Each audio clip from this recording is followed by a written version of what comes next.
This is Optimal Relationships Daily, episode 2150. What to Do with Children's Artwork When You Can't Keep It All, by Antonia of balanceDhroughSimplicity.com. Hello, everybody, and thank you so much for joining yet another parenting post here on ORD.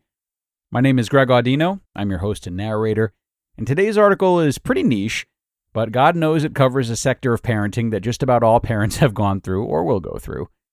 What to do with all those precious pieces of art from your child? Let's find out as we optimize your life. What to Do with Children's Artwork When You Can't Keep It All, by Antonia of balanceDhroughSimplicity.com. My children love creating artwork. Anything from drawings and paintings to junk modeling with cardboard boxes and endless Lego constructions. I love them all and would like to keep everything, but it's just not realistic. Instead, check out this article for ideas on what to do with your children's artwork when you can't keep it all. First, keep a box for your children to put their finished artwork in when they hand it to you. Be sure to admire it first. Number 2, sort through it regularly. Take some time each week or month to go through the box with your children. Separate the artwork into 3 separate piles. How often you go through it will depend on how many pieces of art your children create. At first, it might be difficult to know where to begin, but hang in there, as it gets easier with practice. These piles will be: keep, find a way to either display or do something creative with your favorite pieces, and listen on for some ideas; throw away, recycle the cardboard and paper, dismantle the Lego, throw away the rest; and save a copy. Take good, quality, well-lit photos of the rest and save the image files on your computer. Number 3, get your children on board and involved. Explain to your children, depending on their age and understanding, that it's just not possible to keep everything they make, however much you love it all. Let them know that if you kept everything, there would be no place to store it, so that it won't get damaged over time. By keeping everything, their favorite pieces will get buried under everything else, so you won't be able to find, see, or appreciate them. For many children, it's the process of creation that's the fun and most important part. At first, of course, they might not understand and just feel you're getting rid of things they spent time making. But once they see why you're doing it, and that you're not throwing away anything they're not happy for you to get rid of, then they'll begin to understand, and it will become routine. My kids often ask if they can take a picture of something before they dismantle it or throw it away. They even scroll through the pictures of their artwork on my phone or computer too, and pick out things they'd forgotten they'd made. Number 4, make the whole process as fun as possible. Point out the pieces that you really love and explain why you love them. Ask them which are their favorites and why. Make your kids feel special about what they've made and that their artwork is valued. That being said, you might need to be a bit ruthless when it comes to the ones you actually want to keep. Otherwise, you'll end up keeping a lot. Maybe sort everything into the 3 piles I mentioned, and then go through the keep pile again, resorting that into 3 piles. It just depends on how much creating your kids do.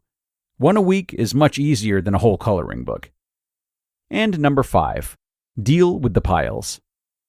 Make sure that you throw away or recycle the things that you don't want straight away. Otherwise, you or your kids might be tempted to dig through and sneakily put something back into the keep pile. Take photos of all the artwork that you want to keep a record of, but not the actual piece itself. You can take photos of everything, not just those on paper. For example, drawings, paintings, Play-Doh, beads, Lego, building blocks, junk modeling. Basically anything that you can take a photo of. I've been asked to take photos of bug houses, flower gardens, arrangements of cuddly toys, and probably more things that I can't even recall. For the keepers. For the ones that you want to keep, make sure you put them in a frame or find a place for them on the shelf straight away. Otherwise, they will end up in a pile of jobs waiting to be done, but you never get around to. When it comes to Legos and junk modeling, sometimes if they've put a lot of effort into it, we'll leave it on the side for a few days, in a prominent place so all can see.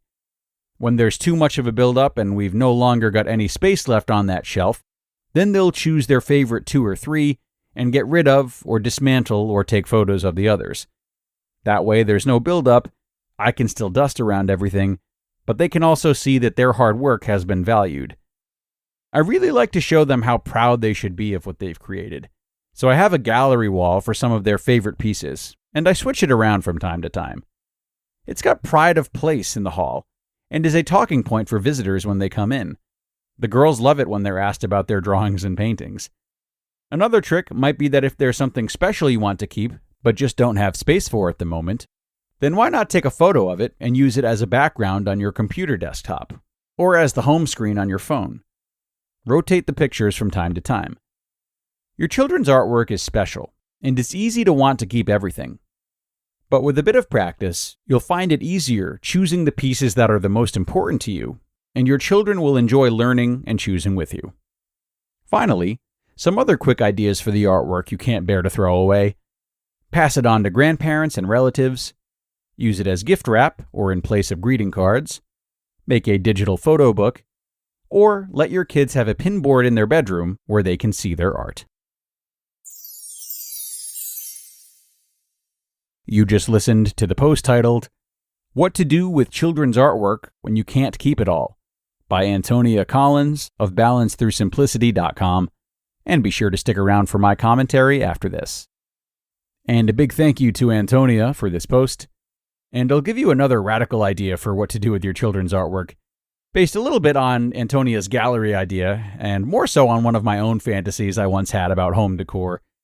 If you have a room that you're either not doing much with or needs a new look, consider creating a mementos-themed room. So this would be a room filled with pieces from your past that represent fond memories. It could have children's artwork. It could also have old toys of theirs or yours, pictures and souvenirs from old trips, trophies and clothes that you don't want to get rid of. Really anything that could create a pleasurable time capsule, if you will, for you to step into anytime you either want to reminisce or even reflect on all your past adventures or successes. You could get really creative with a room like this. Not to mention it would be very unique and very special and quite the conversation starter. So, something to think about, friends. I will leave you to it, though, as it is time to wrap things up for today. As always, I thank you for being here and staying till the end. Enjoy your Friday if you're listening in real time, and be sure to come back for the Saturday show tomorrow. That's where your optimal life awaits.